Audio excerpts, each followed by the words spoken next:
Hola, bienvenidos nuevamente aquí a las entrevistas de tú mismo y hoy vamos a hablar de, perdón, de la vida, de la buena vida, de tu vida, de mi vida, la vida de todos.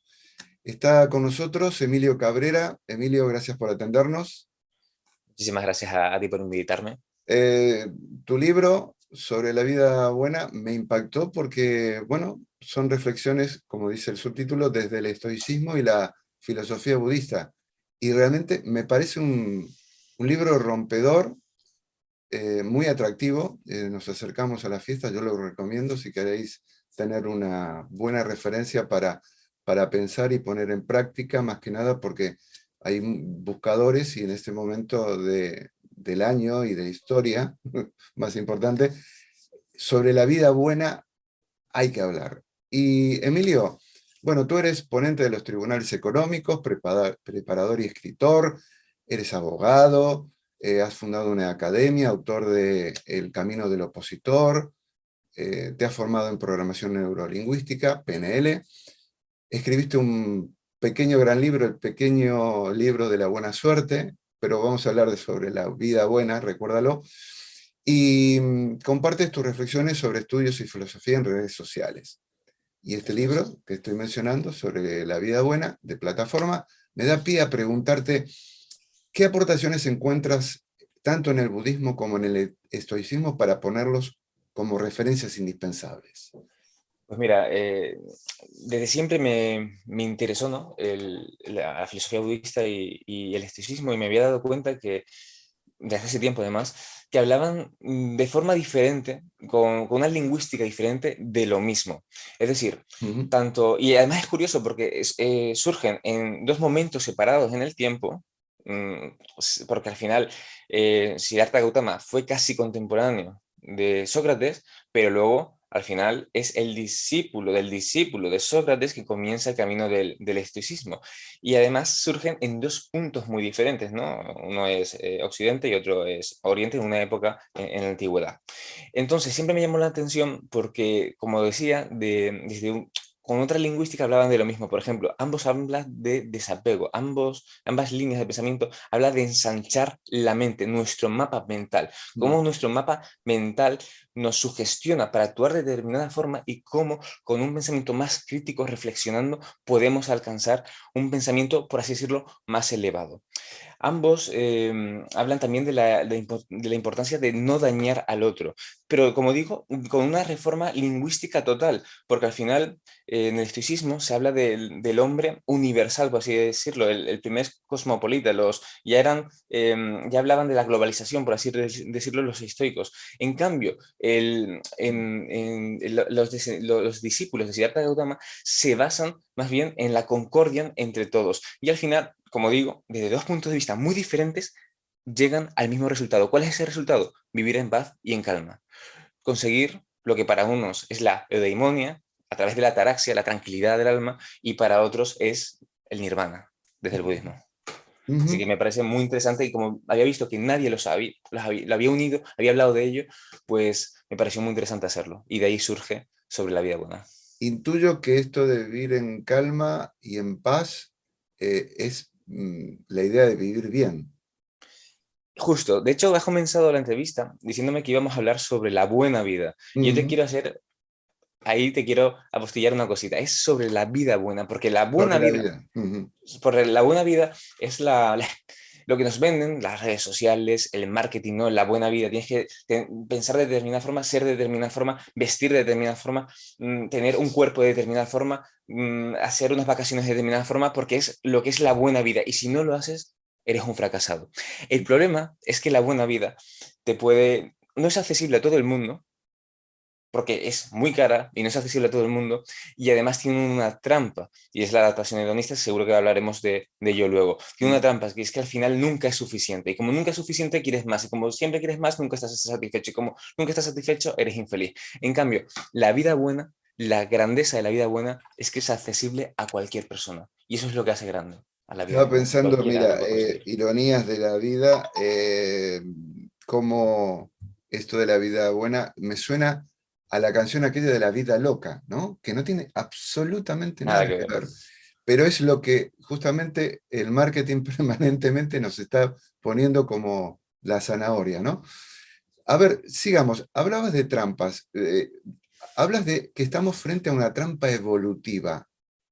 ¿En qué consiste esta trampa? ¿Cuál Pues es? mira, como me gusta mucho la historia y como me fui tan atrás, dije, ¿por qué no me voy a los inicios, a los comienzos? Entonces hablo de la trampa evolutiva, porque al final llevamos muy poco tiempo viviendo en civilización como tal, ¿no? Unos 10.000 años, cuando al final depende de las fuentes a las que te vayas, el Homo sapiens como tal, nuestra raza, son 120.000, 150.000, incluso hay algunos que hablan de 200.000 años atrás. Por tanto, no llevamos viviendo en sociedad como tal, como ahora, más que... Vamos, no llega ni al 1% del tiempo. Entonces, ¿cuál es la trampa evolutiva? Lo que quería hacer referencia es que la genética, porque al final somos una sucesión de cadenas genéticas, no nos hizo para ser felices, nos hizo para sobrevivir. Al final, Ujú. el gran éxito de nuestra especie es nuestra capacidad para sobrevivir, pero no es lo mismo sobrevivir que ser feliz. Entonces, en la antigüedad llegó un momento, la filosofía como tal surge como tal desde Mileto, se fueron planteando preguntas que nadie se hacía hasta ese momento o no tenemos constancia de que se hacían esas preguntas y llegó un momento que Sócrates eh, mm, produjo una revolución en el pensamiento en Occidente, ya lo había hecho Siddhartha Gautama en Oriente, cuando se plantea el hombre como centro del problema, es decir, qué hacer para estar bien individualmente, cada uno de nosotros. Y entonces a partir de ahí surge la filosofía y entonces la trampa evolutiva es que la genética no nos ha hecho para ser felices, sino para sobrevivir, pero gracias a nuestra capacidad racional llega un momento que el hombre, a raíz de Sócrates, se empieza a preguntar, oye, ¿y qué es lo que me hace estar bien? Y se puede ver la vida de otra forma, se puede, por ejemplo, hay una famosa anécdota de Sócrates que iba por un mercado y estaba con sus discípulos y comentó, ¿cuántas cosas que no necesito? ¿No? Y eso quedó grabado por Platón. Entonces, si bien la genética nos empuja a actuar de determinada forma, a conseguir el mejor puesto social, a tratar de magnificar lo material, la riqueza, a tratar de seguir la corriente, a lo que pensamos que es lo mejor, también tenemos la capacidad racional de plantearnos si eso realmente es lo mejor o si hay otra forma de vida, la vida buena. Ujú. Me haces acordar una frase que yo le digo a mi mujer cuando vamos por alguna gran superficie mirando, digo, ¿cuántas cosas que no necesito? Esto es, Pues y igual hay que que aplicarlo en Sócrates. esta época, más que nada de compras, ¿no? Alocadas. Pero hablas que el agente de cambio que puede superar esta trampa es la mente. ¿Por qué? Porque así como la evolución nos fue moldeando, teniendo una capacidad cognitiva superior al resto de nuestros hermanos, del resto de animales, a la vez que nos fue moldeando y fuimos avanzando y medrando en la evolución, nuestra capacidad cognitiva aumentó y nos permitió también razonar. Y es precisamente la llave de esa trampa, la mente, porque así, si nos dejamos llevar por instintos, pues evidentemente vamos a actuar buscando la buena vida. Pero es precisamente la mente la que nos permite darnos cuenta de qué es realmente lo que vale el tiempo y el esfuerzo. Y al final nos damos cuenta que a veces las cosas pequeñas son las verdaderamente grandes. Y eso Ujú, lo hace la mente. ujú. A ver, vamos a entrar en el tema específico de los estoicos. ¿Qué es la alegría estoica? La alegría estoica se ha definido de muchísimas formas, ¿no? Al final estamos hablando de eudemonía y bueno, vamos a hablar concretamente de los estoicos, pero tendríamos que remontarnos a Aristóteles para hablar sobre esto. Al final, eudemonía, la alegría estoica, hablamos de florecimiento personal. ¿Qué es la alegría estoica? Estar satisfecho con uno mismo. Da igual, y por eso la portada del libro es un ajedrez, porque da igual quién seas, da igual dónde hayas nacido, da igual tus circunstancias, tú puedes hacer tu mejor papel y por eso es un tablero, bueno, más que un tablero, las piezas de ajedrez, porque tú con tus decisiones creas tu futuro.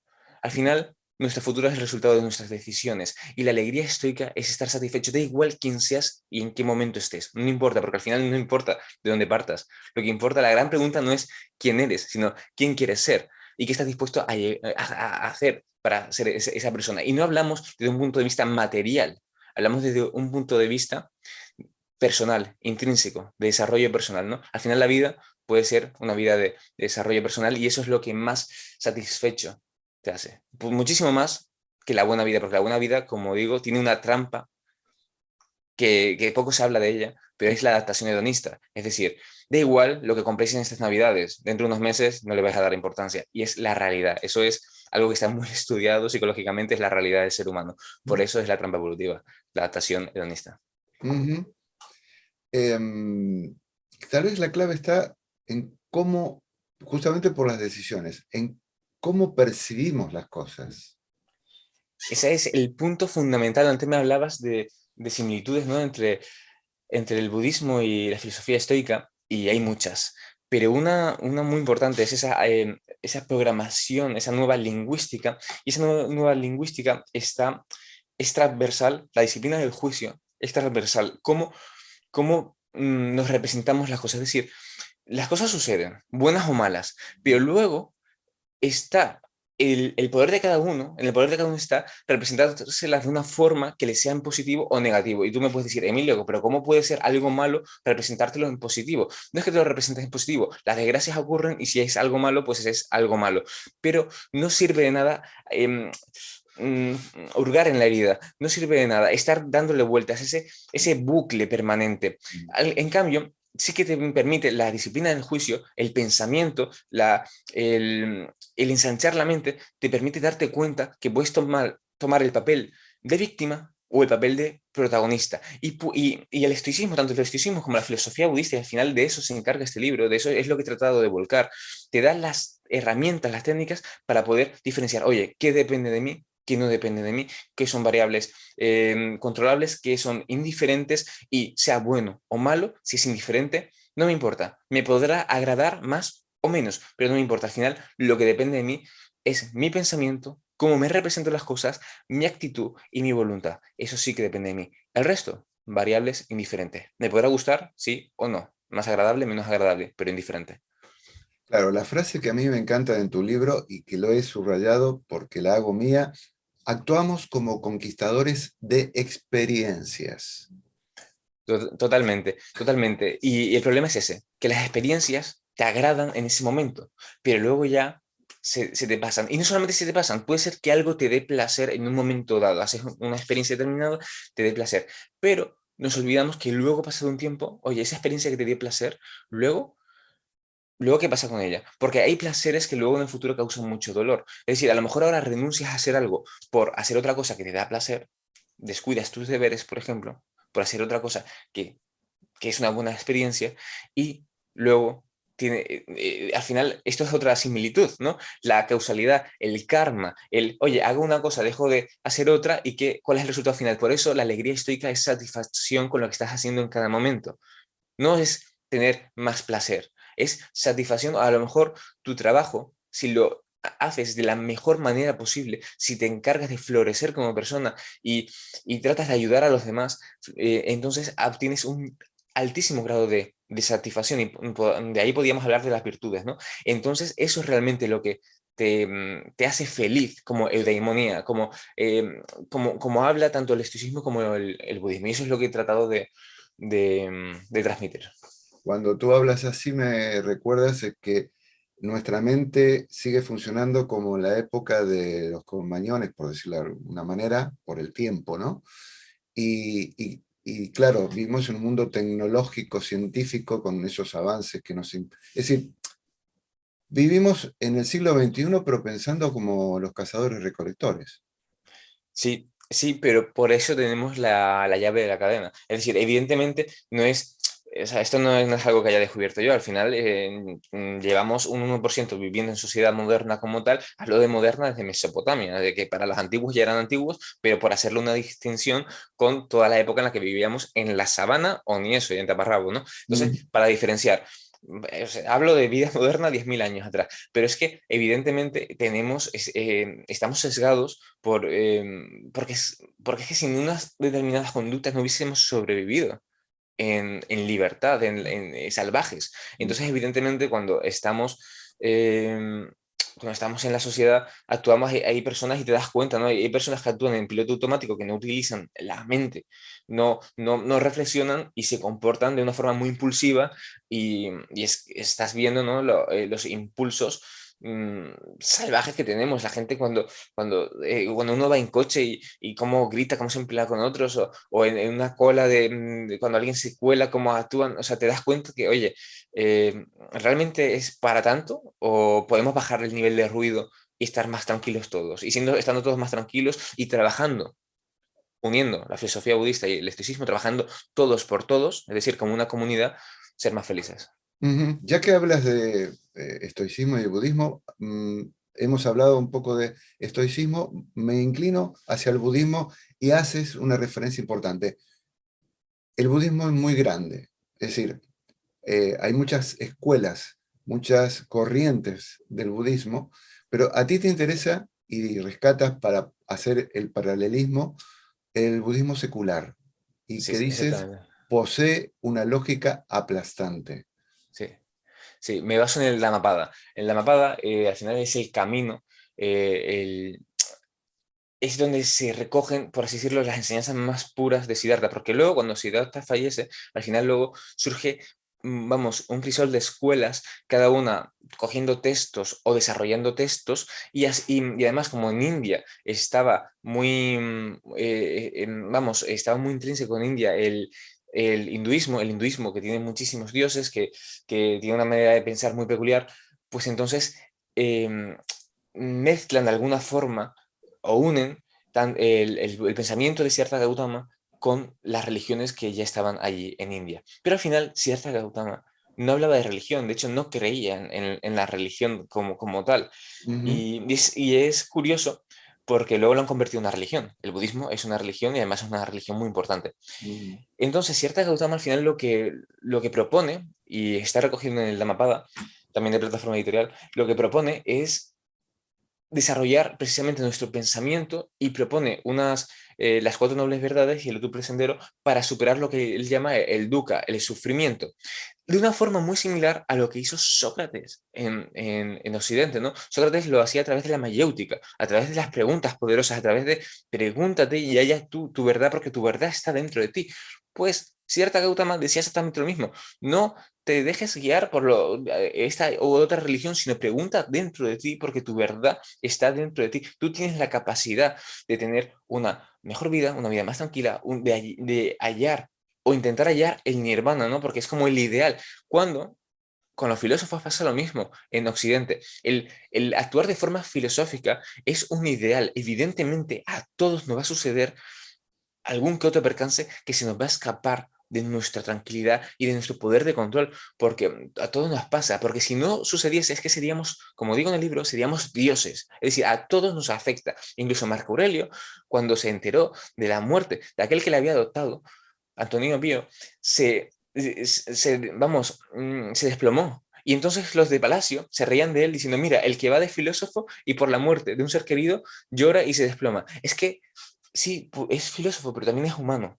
Somos personas humanas. Y no se trata, se ha malinterpretado muchísimas veces tanto la filosofía budista como el estoicismo. Se ha malinterpretado porque se trata como de filosofías o egoístas o individualistas o con una que casi tratan de anular las emociones, cuando nada más lejos de la realidad. No se trata de anular las emociones, se trata de saber gestionarlas, porque si tú no gestionas tus emociones, al final las emociones te gestionan a ti. Y eso es de lo que se preocupa tanto el estoicismo como la filosofía budista. Y eso se ve plasmado tanto en el Dhammapada como en los distintos textos estoicos. Entonces, ahora, si cogemos el estoicismo y la filosofía budista tal cual, como están ahora en nuestro siglo, nos parece que la filosofía budista es muchísimo más compleja que el estoicismo. ¿Por qué? Porque el estoicismo entendemos el idioma del que quieren hablar, sobre todo si, por ejemplo, en Sobre la vida buena hablo de todos los tecnicismos y luego después de leer este libro se puede entender perfectamente los textos estoicos. Pero la filosofía budista, como tiene tantas escuelas, tantas religiones, parece complicado, pero si en cambio quitas todas esas escuelas, esas religiones y te vas a la esencia, el budismo también es fácil de entender. Por lo que acabas de decir, tanto el budismo como el estoicismo son precursores de lo que podríamos llamar ahora la inteligencia emocional. Absolutamente, Ujú. absolutamente. Y, Vamos, absolutamente. ujú, bien, em, hablas del propósito, Telos. de los propósitos, ¿no? Sí. El telos. Aristóteles lo llamaba telos, propósito, sí. Bien, se habla mucho de ello, tener un propósito. Desde estas vertientes de la filosofía de, que estamos hablando, ¿qué significa exactamente el Es lo telos? bonito. Es lo Ujú, bonito de esto, que es una promesa que se puede cumplir. ujú, Hay mucha gente que tú le preguntas cuál es su propósito y dice, ser millonario, o no sé qué, o propósitos totalmente banales. El propósito de ambas filosofías, aunque es un concepto aristotélico, el telos, en griego, es florecer como, el propósito es florecer como ser humano ujú, y es decir, ser mejor. Al final es lo que te comentaba antes, son las preguntas, no se trata de quién eres, sino quién quieres ser y cómo puedes llegar a ser esa persona. Eso es florecimiento personal, eso es propósito. Y no tiene que ser algo material, puede ser cualquier tipo de empresa, no desde el punto de vista económico, también puede serlo desde el punto de vista económico, pero es una empresa personal. O sea, en tu vida personal con tu pareja, ese viajar y descubrir el mundo que quieres de una forma según vayas pudiendo hacerlo, ser mejor en tu trabajo, da igual qué trabajo sea, tratar de ser mejor con la gente que tienes a tu alrededor, ser la mejor persona posible. Y ujú, al final tú vas tomando decisiones y según tomas esas decisiones tienes un camino. Y el camino, sobre todo cuando hay adversidad, el propio camino, sobre todo cuando hay adversidad, como decía antes, se convierte en el propósito. Y es precisamente porque, como decía Seneca, la adversidad, si te enfrentas a ella, intentas superarlo y lo conviertes en el camino, en tu propósito, también se convierte en virtud. De ujú, hecho, Seneca diría que no hay nadie más desafortunado que aquella persona que no haya sufrido adversidades, porque entonces no haber tenido la oportunidad de hacerse fuerte y caminar ese camino, el de la adversidad. ujú. Ya que hablas de virtud y de Séneca, ¿la felicidad es placer o virtud? Claro, Seneca te diría que leyendo a los epicúreos te das cuenta que incluso aquellos que dicen que el placer es la meta, incluso aquellas personas se dan cuenta que el placer no siempre es bueno y que además cansa. Entonces, si el placer no siempre es bueno, ¿cómo puede ser la meta? Y si además cansa, tampoco puede ser definitivo. En cambio, nadie, si realmente es buena persona y florece como ser humano, nadie se cansaría de ser virtuoso. Y no entendemos la virtuosidad como, por ejemplo, tocar muy bien el piano o cantar perfecto, como tener un don, sino desarrollar al final los valores propios del estoicismo que perfectamente podrían ser también del budismo. Hablamos de sabiduría, sabiduría entendida como de la capacidad de representarnos las cosas correctamente, ¿no? Hablamos también de templanza, hablamos de justicia, hablamos de valor, de coraje. Si uno es capaz, pase lo que pase, de desarrollar esas virtudes, al final eso, la virtud, es lo que le da la felicidad por estar satisfecho por uno mismo, por lo que está haciendo, por el camino que está tomando. En cambio, el placer, pues todos estaremos de acuerdo que hay determinados placeres, drogas, relaciones tóxicas, determinados placeres que momentáneamente son placeres, pero que luego generan mucho dolor. En cambio, la virtud no genera dolor, porque al final es lo que comentaba antes, uno siempre está satisfecho de no haber hecho las cosas bien. Si realmente es consciente de lo que está haciendo, uno se ha reconocido, el hacer las cosas bien, yo creo que es lo que realmente merece la pena. Es lo Ujú. que dejas, ¿no? El hacer las cosas bien. Intuyo por lo que acabas de decir en todo el desarrollo de la respuesta anterior que la atracción por el placer en realidad es una trampa, ¿no? Es una de las trampas, pero que va parejo con la trampa evolutiva al final, Mm, porque al final lo que le interesa a nuestra naturaleza primitiva, por así decirlo, a nuestra genética, es que nos reproduzcamos, que sobrevivamos y que nos extendamos. Para eso fuimos creados y además, vamos, excelentemente creados para eso. Entonces, una persona tiene placer, al igual que otro animal, por ejemplo, cuando se aparea, tiene placer también cuando consigue más comida, tiene placer cuando se está calentito en un refugio. Esas ujú, cosas al final nos dan placer y es normal porque es para que sobrevivamos. pero ese placer es siempre felicidad. Aparearnos no siempre tiene la felicidad. A lo mejor si cometes, vamos, si me dejas una relación tóxica, pues más que felicidad te va a dar bastantes dolores de cabeza. Mm. Estar calentito en tu refugio, sí, evidentemente te va a dar placer, pero como no salgas a buscar comida o a construir, seguir construyendo tu proyecto de vida, pues al final la comida no cae del cielo. Hay ciertos placeres que, como te digo, causan luego mal. Por eso es precisamente nuestra capacidad cognitiva, nuestro raciocinio, lo que nos permite relativizar, ponderar y además tenemos la increíble capacidad que hasta ahora somos, que nosotros sepamos los únicos que somos capaces de hacerlo, de pensar hacia adentro, es decir, de meditar, de reflexionar, de Mm. plantearnos situaciones futuras, ¿no? Y por eso podemos hablar de filosofía y por eso podemos hablar de estoicismo y budismo. Encontré un buen consejo y paso a otro tema, Emilio, que ante ciertas circunstancias, aunque parezca fuera de lugar, es bueno distanciarse y reír en el momento de que algo nos perturba. Esto es realmente una perlita y quiero que me la expliques. Reírse de uno mismo. Es decir, muchas veces le damos importancias a cosas que pasado un tiempo no son tan importantes. Muchas veces tomamos decisiones permanentes, ya no hablo más con esta persona, sobre circunstancias temporales. Del Eh, pasado. a, a veces, tanto, por ejemplo, aquí es que todo el libro está hablando, hablo del estoicismo y hablo del budismo a la vez, porque es que coinciden las dos corrientes, coinciden.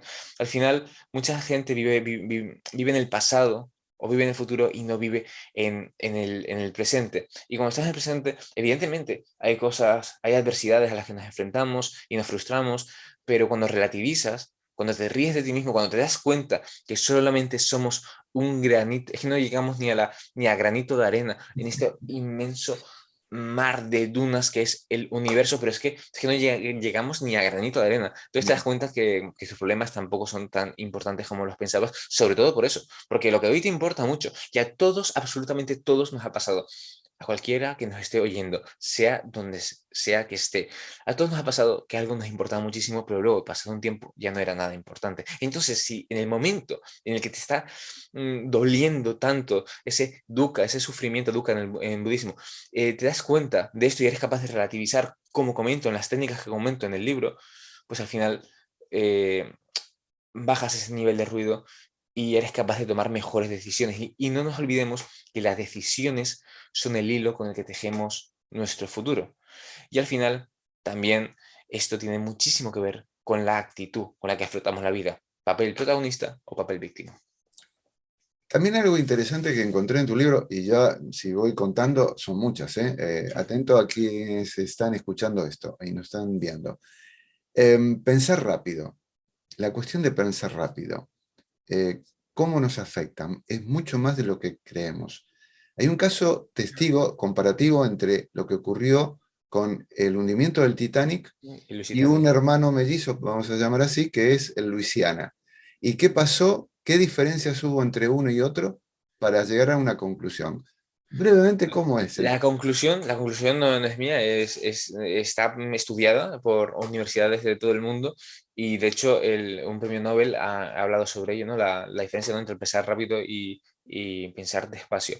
Cuando uno piensa rápido, actúa impulsivamente porque no permite, y sobre esto hablaban ya los estoicos, ¿eh? O sea, Epicteto enseñaba sobre esto, ¿no? El pararse y reflexionar antes de tomar una decisión. El actuar rápido eh, te lleva a actuar basado en impulsos y totalmente presionado por tu genética. Es decir, si tu genética te hace...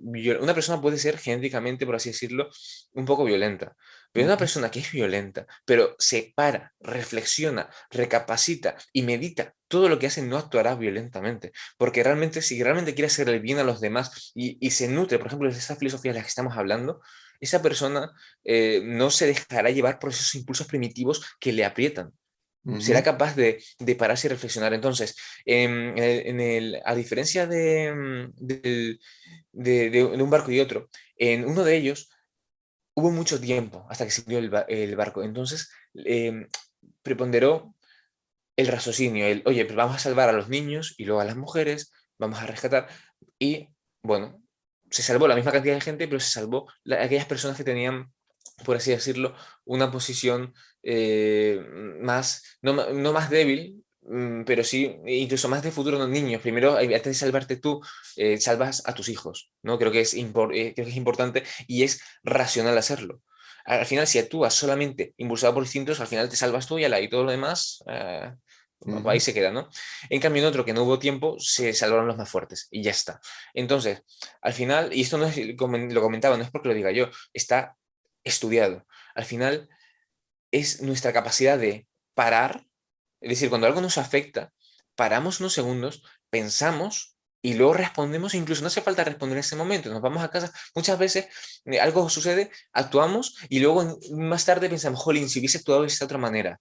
Pues si no tienes claro cómo actuar, no contestes en ese momento, ya contestarás, actuarás mañana, otro día. Eso nos ocurre en las relaciones personales, ujú, en el trabajo, nuestro día a día con decisiones que tomamos. No pasa nada por esperar un poco y tomar una mejor decisión más razonada, más reflexionada, ¿no? ujú. Y como digo, lo interesante de esto, y esto lo comento al principio porque hablo de nuestra evolución, antes de meterme en la filosofía, lo interesante de esto es que ya los estoicos, en sus propios escritos, incluso Epicteto lo dice, Séneca lo dicen, vamos a parar antes de contestar, porque puede ser que ante una determinada representación inicial nos llegue un determinado impulso, por ejemplo, de violencia o de deseo o una conducta a lo mejor tóxica.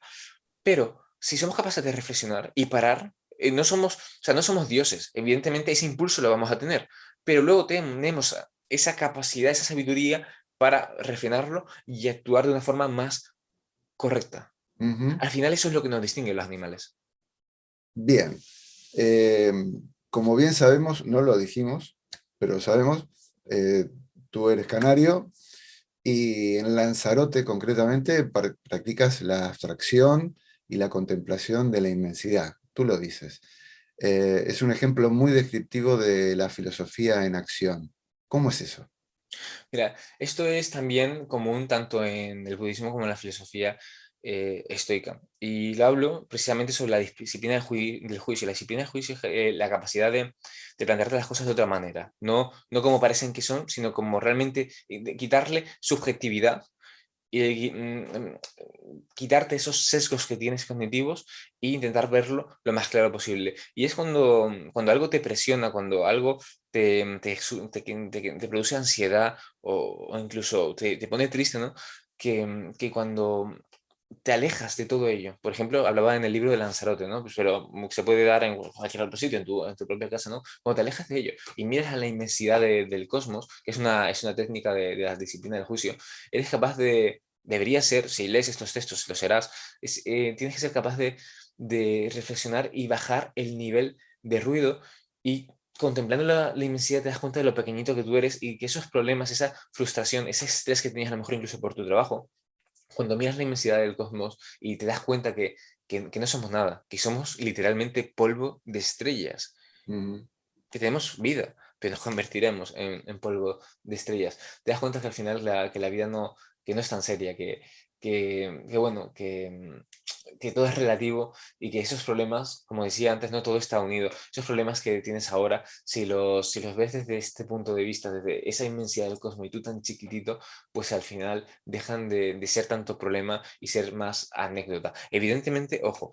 todo el mundo tiene adversidades en su vida, pero como decía antes, nosotros podemos elegir el papel de o bien de protagonistas o bien de víctimas. Y cuando te alejas y reflexionas y te abstraes, esa distancia cognitiva, que además es una técnica que se utiliza muchísimo en psicología, cuando creas esa distancia cognitiva, eres capaz de tomar mejores decisiones. Porque a veces estás empapado de todo ese estrés y ese estrés te bloquea y no te permite tomar esas mejores decisiones. Y como dijimos antes, las decisiones son el hilo con el que tejemos nuestro futuro. Este tipo de meditación contemplativa, que ya os digo, tanto del estoicismo como el budismo, nos permite actuar más razonadamente. Porque además todo está unido. Estamos aplicando también esta técnica de distanciamiento, pausa. Antes de dar una respuesta, vamos a distanciarnos, vamos a pensar, vamos a hastearnos, vamos a darnos cuenta que no es tan importante, que al final estamos aquí todos de paso. No sabemos cuánto vamos a vivir cada uno de nosotros, pero pero estamos de paso y eso también es bueno. Darte cuenta Ujú. de ello es bueno y eso te invita a hacerlo el estoicismo y el budismo. ¿Por qué afirmas que el budismo y el estoicismo aportan enseñanzas que la estás contando que invitan a un optimismo, y ahí viene el agregado, realista? Es un optimismo. Mucha gente se piensa que son filosofías pesimistas, ¿no? El desapego, el pensar incluso en el mal que puede sucederte. Una técnica, por ejemplo, el desapego, podemos decir que es budista, pero también es estoica. O el pensar en el mal que te puede sucederte para prevenirte para ello, que es una técnica propia del estoicismo. Tú puedes pensar que son pesimistas y una persona que no entienda sobre esa filosofía lo puede pensar perfectamente y lo entendería, pero al final es optimismo realista, porque si piensas que vas a morir, porque todos vamos a morir, mucha gente vive como si fuese a vivir para siempre, pero la realidad es que todos fallecemos, vives la vida mejor. Es decir, si sabes que mañana, si supieses que mañana vas a morir, ¿qué harías hoy? ¿Cómo te comportarías con las personas a las que quieres? ¿Realmente le gritarías a tu mujer o actuarías mal con tus hijos? ¿O si sabes que mañana fallecerías, que no vas a estar, que es el último día con ellos, les tratarías de otra forma? ¿Y por qué no le tratas siempre así a tus compañeros? Si sabes que realmente estamos aquí de paso, ¿realmente te vas a afanar por conseguir eso material que parece tan deseable cuando realmente lo importante a lo mejor son otras cosas?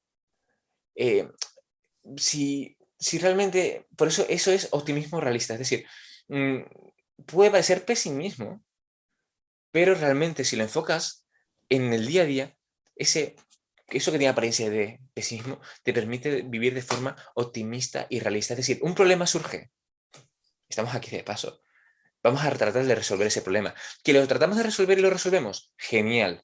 Vamos a hacer lo que depende de nosotros. Lo que no depende de nosotros sabemos que no podemos hacer nada. Podemos intentar que surja algo a nuestro favor, pero realmente no depende de nosotros. Eso es optimismo realista.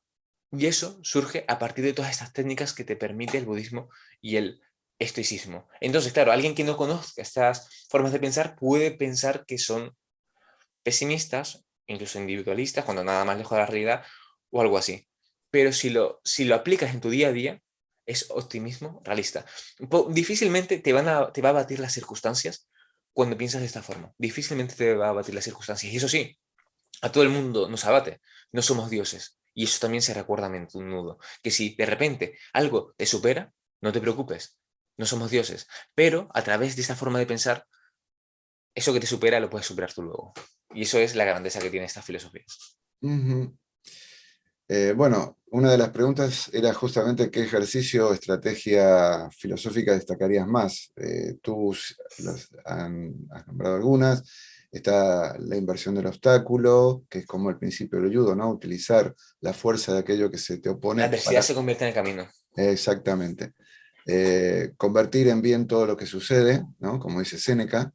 La cláusula de reserva, que es como soltar, no tener expectativas en cuanto a los resultados de lo que Ojo, hagamos, ¿no? no tienes expectativa de repente, aquello que no depende de ti. Es decir, tú realizas tu mejor versión, Mm. pero luego esto es como si Dios quiere. No sé si en Argentina también se utiliza, y si Dios quiere. Nos vemos mañana si Dios quiere, ¿no? No sé si hay Bueno, alguna fórmula. Sí, sí, sí, porque sí, a veces, a veces, a veces. aquí en España se utiliza mucho, ¿no? Es si eso lo hacemos tal, si seguimos, porque es que a lo mejor no Sí, seguimos. sí. Eso te permite también no. Muchas veces creamos necesidades artificiales, no hemos hablado sobre ello, pero es algo también común entre el estoicismo y la filosofía budista. Y esas necesidades artificiales hacemos como que tiene que ser así, porque si no es así, si no surge así, no puede ser, lo vamos a pasar mal. Pero oye, si no es algo que depende de nosotros, lo haremos, si Dios quiere, sucederá, si Dios quiere, ¿no? Esa es por así decirlo, es la cláusula de reserva. Ese si Dios quiere que se dice mucho en España, pues para la filosofía estoica es simplemente, pues bueno, el pensar, oye, si me he comprometido a algo, o sea, pero vamos a celebrar mi cumpleaños, ¿vale? Pero es que si Dios quiere, o si eso, porque a lo mejor no se celebra tu cumpleaños y una persona que a lo mejor está totalmente ilusionada en celebrar su cumpleaños, luego cuando se cae el plan, se entristece. Ujú. Es que no hay algo que dependía totalmente de ti, ¿no? Entonces, si Dios quiere, es una cláusula de reserva. Pero esa no es de mis técnicas, Las de mis preferidas. herramientas favoritas. Sí, sí. Mm, Modificar el diálogo interno, sí. Sí, es que es transversal en todas estas filosofías que estamos hablando y también en programación neurolingüística. La modificación del diálogo interno, cómo nos hablamos a nosotros mismos. Ujú, Al final, tu actitud, una de las grandezas de nuestro siglo es el darnos cuenta que la actitud con la que afrontamos la vida no, depende de uno mismo realmente. Al ujú, final, ese ser protagonistas o ser víctimas es una actitud que adoptamos por nuestro diálogo interior. ¿Qué ujú, nos decimos a nosotros mismos? Y esto se puede trabajar, modificar. Tú puedes enriquecer tu diálogo interior, por ejemplo, con estas filosofías de vida. Y modificando tu diálogo interior, cambiando, transformando tu mundo interior, cambias, transformas tu mundo exterior. Si ujú. no lo haces dentro de ti en primer lugar, ¿cómo lo vas a hacer fuera de ti? Es imposible. Entonces, el diálogo interno me parece una técnica fundamental. Pero hay otras, por ejemplo, el invertir el obstáculo, yo a menudo lo realizo. Es que cada día tienes la oportunidad de hacer alguna de estas técnicas, invertir el obstáculo, cuando algo te sucede mal, cuando, por ejemplo, si te dedicas a las ventas, un cliente te critica algo que has hecho, pues tú puedes hay dos actitudes, o tomar papel de víctima o protagonista y decir, a ver, ¿por qué me han criticado? ¿Esto realmente es algo que puedo cambiar? Venga, pues ahora que esta crítica la voy a convertir en una mejora de mi producto y lo voy a hacer cada vez mejor. O en la escuela, en la universidad, en cualquier tipo de trabajo o en el mundo deportivo. Al final podemos invertir el obstáculo y al final ese obstáculo se convierte en el camino. Esa es una de mis técnicas favoritas, esa, el modificar el diálogo. Modificar el diálogo también tiene muchísimo que ver con la contemplación, con la reflexión interna, con la meditación. Es una forma de meditación.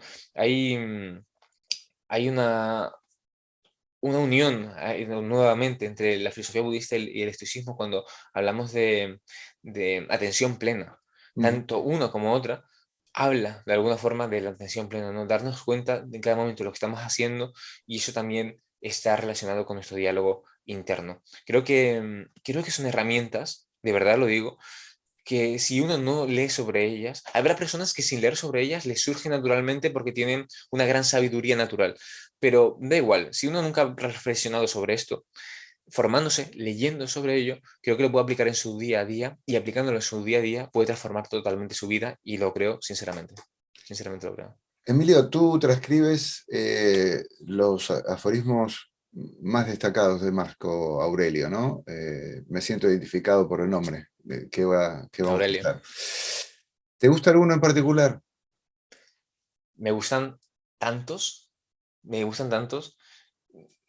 Es que, vamos, bueno, mi hijo se llama Marco en su honor y, y no me podría quedar con uno de ellos. Tengo meditaciones muy cerca. Meditaciones, por ejemplo, es un libro que si no entiendes el tecnicismo de los estoicos, es un poco complicado de leer, porque es un libro que Marco Aurelio hizo para sí mismo. Mm, Realmente al principio cuando se publicó se llamaba Pensamientos a mí mismo. Y es un libro que yo creo que es una, vamos, es un, tiene una riqueza tan grande, es patrimonio universal de la sabiduría común, así como lo es el budismo, así como lo es el estoicismo. Las meditaciones de Marco Aurelio es un compendio de sabiduría universal.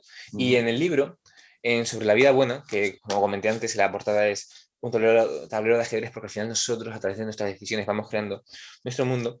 Sí que es cierto que pongo una lista de, para mí, aquellas frases sacadas de meditaciones que son para mí las fundamentales. Mira, te voy a decir alguna de ellas. En cuanto te sea posible, actúa conforme a la naturaleza. No hemos hablado sobre esto, no da tiempo. Actuar conforme a la naturaleza es un tecnicismo, es una forma nueva de entender la palabra naturaleza y que la tenéis en el libro. Muchas de las cosas que te perturban solo existen en tu imaginación. Esto es disciplina del juicio. Esto es lo que hablamos antes como disciplina del juicio. Hablamos en el libro de disciplina del juicio, disciplina del deseo y disciplina de la acción. Esto es disciplina del juicio. Tu fuerza reside dentro de ti, no la busques fuera. Esta puede ser, ya te digo que no puedo decir una, pero si tuviese que quedarme a lo mejor con una, tu fuerza reside dentro de ti, no la busques fuera. Esto me parece tan sutil, pero tan poderoso. Ujú, Tu fuerza está dentro de ti, no la busques fuera. Y ujú, tan verdadero, todo es cuestión del juicio. Todo es temporal. El recuerdo y el evento recordado. Si te das cuenta, Aurelio, hablamos sobre lo mismo y reforzamos esa idea. Esto podemos entenderlo haciendo otro paralelismo con el budismo como mantras. Como mantras. Es que al final esto son mantras. Ujú. Todo es temporal, el recuerdo y el evento recordado. Y al final, todo es recuerdo. Todo es recuerdo. Entonces, si todo es temporal, ¿por qué nos vamos a frustrar tanto por aquello que pasado un tiempo no nos va a importar tanto? Creo que es muy importante. Tengo bastante... Al final, lo bonito de este libro es que he transcrito muchísimos textos antiguos, entre ellos de Marco Aurelio, pero también de Séneca, de Epicteto y otros filósofos, y creo que es de una sabiduría, vamos, increíble y que nos enriquece tremendamente. Así que espero que los lectores lo disfruten y ojalá me hagan llegar sus comentarios. Aquí está, ¿eh? A ver si se ve bien. Sí, se ve perfectamente. Perfecto. Muy bien. Este es el libro sobre la vida buena, reflexiones desde el estoicismo y la filosofía budista por Emilio Cabrera. Emilio, hemos observado la vida como esto, como ajedrez, eh, para desarrollar estas actitudes, perdón, reflexivas, concentrándonos en el momento presente, prestando con atención plena, y evidentemente en estas entrevistas esto nos resuena, es muy familiar. Budismo y estoicismo.